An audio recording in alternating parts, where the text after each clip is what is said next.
রাজধানীর পশ্চিম শেওড়াপাড়ায় একটি বাসা থেকে দুই বোনের মরদেহ উদ্ধার করেছে পুলিশ। এর মধ্যে বড় বোন মরিয়ম সাবেক সরকারি কর্মকর্তা। ভারী ও ধারালো বস্তু দিয়ে আঘাত করে তাদের হত্যা করা হয় বলে জানা গেছে। ঘটনার তদন্তে আলামত সংগ্রহ করেছে ডিবি, সিআইডি ও পিবিআই। বান্ডেল থাকলে প্রতি সেনমানিতে টাকা বাঁচবে। বিকাশ সেনমানি বান্ডেল কিনে জিতুন প্রতি লেনদেনে। রাজধানীর পশ্চিম শেওড়াপাড়ার শামীম সরণির একটি বাড়িতে ভাড়া থাকতেন ৬০ বছর বয়সী মরিয়ম বেগম ও তার ছোট বোন ৫২ বছর বয়সী সুফিয়া বেগম। সঙ্গে থাকতেন মরিয়মের মেয়ে মিষ্টি। শুক্রবার রাত ৮টার দিকে অফিস থেকে বাসায় ফিরে দেখতে পান মা ও খালার মরদেহ। পরে তার স্বজন ও এলাকাবাসীকে জানালে উপস্থিত হয় পুলিশ। এ সময় বরিশালে ছিলেন মরিয়মের স্বামী সাবেক বন কর্মকর্তা কাজী আলাউদ্দিন।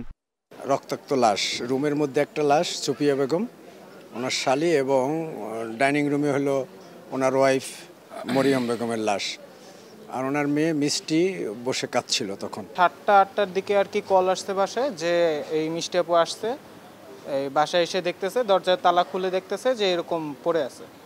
তো তারপরে আর কি সাথে সাথে এসে তারপর আমরা আর কি হ্যাঁ। বিআইডব্লিউটি এর প্রশাসনিক কর্মকর্তা মরিয়ম ২০২২ সালে অবসরে যান। এ ঘটনায় হতভম্ব দীর্ঘদিনের সহকর্মী ও প্রতিবেশীরা।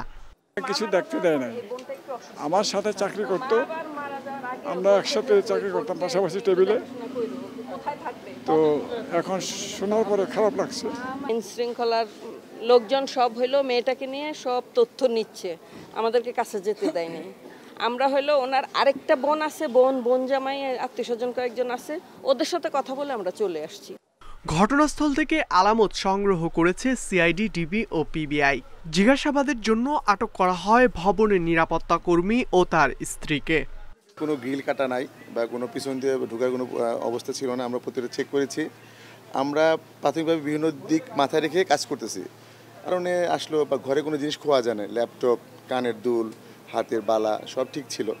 আমরা বিভিন্ন দিক মাথায় রেখে কাজ করতেছি। কয়েকটা বিষয় আমাদের 2-3টে ফুটেজ আমরা শর্ট লিস্টে নিয়ে আসছি। আমরা আমরা চেষ্টা করতেছি। ময়না তদন্তের জন্য নিহতদের মরদেহ সোহরাওয়ার্দী মেডিকেলে নেওয়া হয়।